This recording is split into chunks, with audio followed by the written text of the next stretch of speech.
Shalom, c'est encore moi.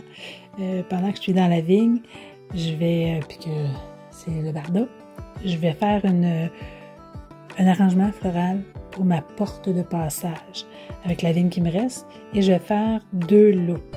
Okay? Je vais essayer de prendre la petite vigne le plus possible parce qu'elle travaille mieux. Je me suis mis une broche au centre et tranquillement, je vais bâtir mon arrangement. Donc là, j'ai mis ma broche pas trop serrée, fait que je peux entrer des petites branches que je tourne et que je vais revenir repasser dans ma broche. Donc, une fois que vous avez fait vos loupes comme il faut, on solidifie avec plusieurs tours de broche. Pourquoi je mets beaucoup de broches? C'est que je vais me servir de la broche pour insérer mes branches de fleurs. Et aussi, on vient vérifier avec la porte si elle est bien centrée. Là, je me suis installé une petite vis, écoute, même pas 3/4 de pouce, noire, elle n'apparaîtra pas. Et je vais installer mon arrangement directement sur la porte. Ça va aller mieux pour travailler. Et là, je m'étais fait une petite loupe avec ma broche pour pouvoir accrocher mes branches. Donc là, je regarde avant de mettre mes fleurs si j'aime la forme.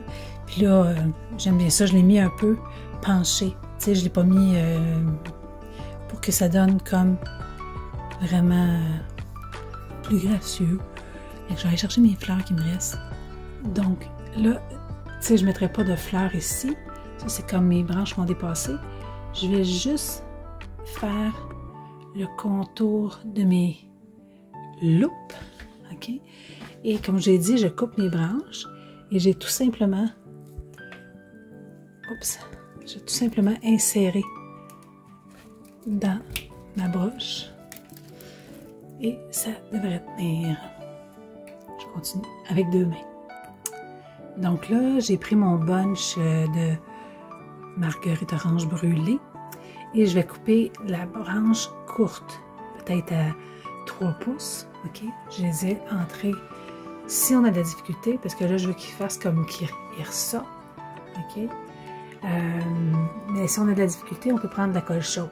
OK? Si on n'a pas mis assez de broche. C'est pour ça que je dis mettez de la broche parce que pour pouvoir piquer nos fleurs dedans, ça prend de la broche.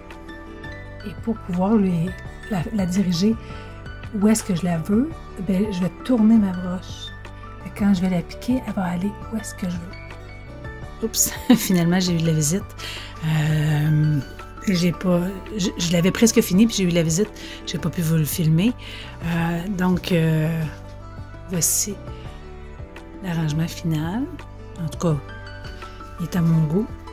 Tu sais, j'ai laissé libre les loupes. Dans le fond, j'ai fait ma composition dans ce sens-là. J'ai mis 3 marguerites. J'ai mis 2 plus dans les tons de brun. J'ai mis 3 petites branches pour balancer mon arrangement. Des petites fleurs jaunes qui sont dans mon décor partout. J'avais des branches séchées dans un arrangement dehors que je rentre à l'intérieur. Fait que je les ai utilisées. Je les ai pas jetées. J'ai mis des branches de calamarostis, un autre graminé que j'ai dans ma cour, 2 petites quenouilles. Fait qu'on essaie, comme je dis toujours, d'équilibrer notre arrangement dans les couleurs, tu vois. On a du jaune un peu partout. Si vous y allez avec votre inspiration, l'important, c'est que, mettons, je ne mettrai pas tout mon bunch d'un côté d'une couleur. J'essaie de répartir mes couleurs. Fait que, amusez-vous. Ça m'a coûté quoi? 2 $. Ouais, un gros 2 $ de fleurs, parce que c'était toutes des bunches que j'avais. J'ai juste pris des fleurs que j'avais dans mes bunches. Ah, non, pas vrai. Ce bunch-là m'avait coûté 5 $, je crois. On va dire 7 $.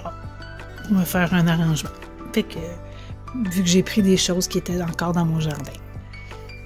Bisous, bisous. Bonne création. Love you.